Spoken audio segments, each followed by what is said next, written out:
Hey everybody, welcome to Building Standard Elevator, Part 12. We're continuing to work on the sidewalls.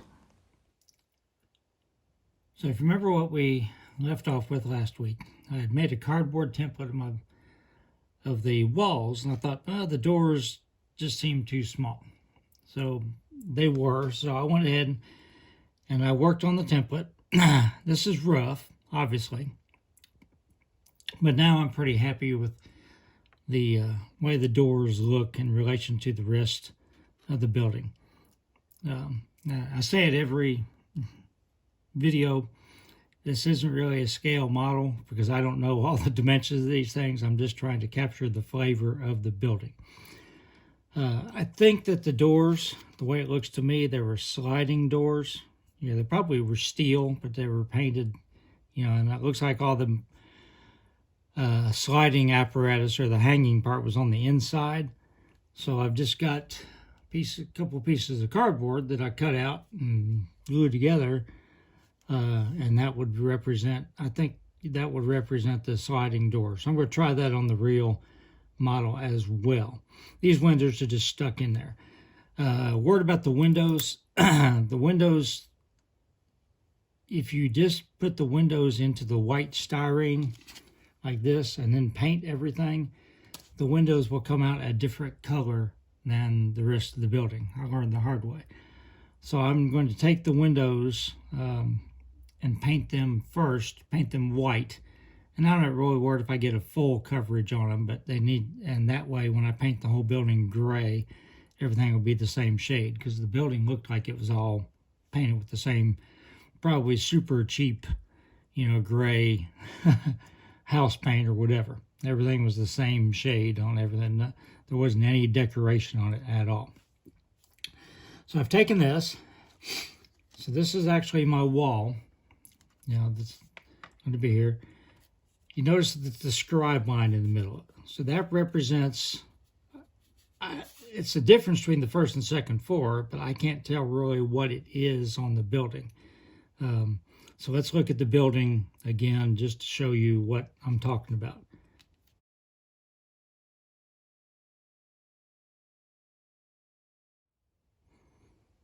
So the way I did that was I took a ruler and I took the back of an X-Acto knife. Now that one's not going to work. I took the back of an X-Acto knife and I laid it down and I just dragged the knife across it like that a couple times. When you do that, and I don't know if this really shows up on the camera, but the direction that you drag the knife, it'll have a little bit of styrene there. And so in order to get rid of that, you can just take anything like this and just run it along the board and batten, and it just knocks it off. So it's not as obvious, that there's, what you did there. You don't have to use a knife. You can just use anything like this. Probably you can even use your thumbnail or something, I imagine, to do this. But I'll just use this little ruler, and that'll knock that off. And that way when I paint it, they won't be obvious like that. Okay. So since I need to do the rest of this, but since I'm happy with this, I need to sort of transfer it to this. So it's a lot easier when you're cutting board and batten or anything with ribs on it to cut it from the back. So what I did was I started drawing. So I measured where the doors were, and I marked it. And then I took my square and I just drew it, because if you remember on the real building, the doors were, second story doors were exactly above the first story doors. Then I measured the height. Actually, I don't know if you can see it on here, but actually very lightly scribed the line to match the one on the front. So that way it would give me the dimension of the, or the bottom of the door here. So I've got my doors. I can cut them out. So I'm going to mark my windows on here. And what I usually do with those, because the windows are, I usually measure, pop them out, and I'll measure using my 64s, and I'll draw those on there. I will always cut them small and then file them to get them to fit. So I have the windows marked, and this is what I'm going to cut out. I can't emphasize enough, maybe it's just because I'm a bad modeler, to cut out small and then work your way towards the right size. These doors are not going to be easy, because when you have a door or a window like this, like the Tisci, you know, they have like a little frame around them. So if they're not exactly square, like here's a door, it's got a frame around it, you can hide it. If you cut it a little bit too big, you can hide it. If these are not right, the doors, it's going to be really obvious. So, if they're not all exactly the same, they're really obvious. So I'm not going to cut them out like while I'm trying to film, but I'll sort of show you how I'm going to do it. Now, one of the things that Boomer talked about, and I had one of these forever. So I thought, what the heck would you use that for? I never could figure out why. They're great for stuff like this. Now, they're probably more useful in HO. Because a lot of times in-scale doors and stuff are, like here, I can't do it because it's wider. It's wider than the window. But I can do it. Up here, I have to make 2 cuts at it. But they're definitely straight cuts. So what I can do is I'll go ahead and I probably can't do it without blocking it some way. Let's see if I can do it like this. So just line it up on the edge, and then you can just punch it through. Again, this is fairly thin styrene, so you can go through it. And then I'm going to have a second one here.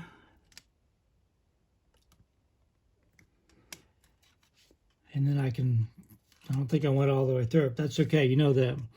And then I'm going to have to do it on this side. And I'm just going to have to use a ruler and an X-Acto knife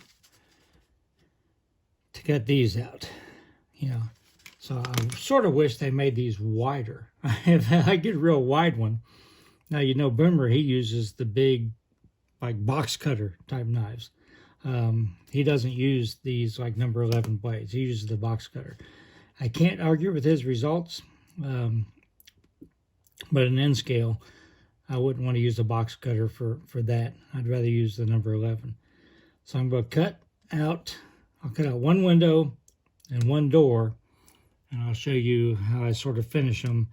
And then I'll cut out the rest of them, and I'll show you the finished product. All right, so I'm test fitting a window here. So I'm going to zoom in a little bit. It's hard to, because I want to keep it in the light.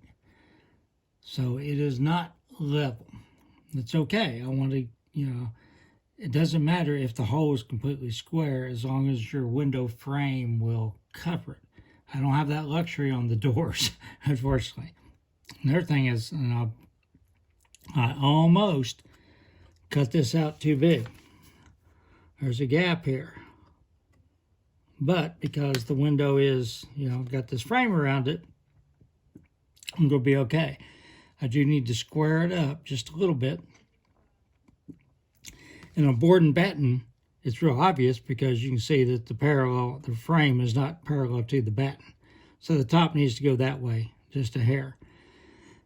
I'm going to be okay, but I'm going to have to be real careful when I cut the other one to make sure I cut on the inside of the lines from the top and the bottom and not the, So this is the machine shop at the brick plant. If you're going to start scratch building, don't choose your first building something like this. The most important thing that people are going to notice is the spacing of the windows. Now these windows are spaced correctly. They're weird on the building. But the height and the all the way across there in the bottom, that's what people will notice. If they go up and down. So I would suggest that you not start with something with a whole row of windows like this, because that will really jump out. I'll show you a picture of the real building here so you'll see that now I did have selective compression. I don't have all the windows on there, but you'll see that my spacing is right.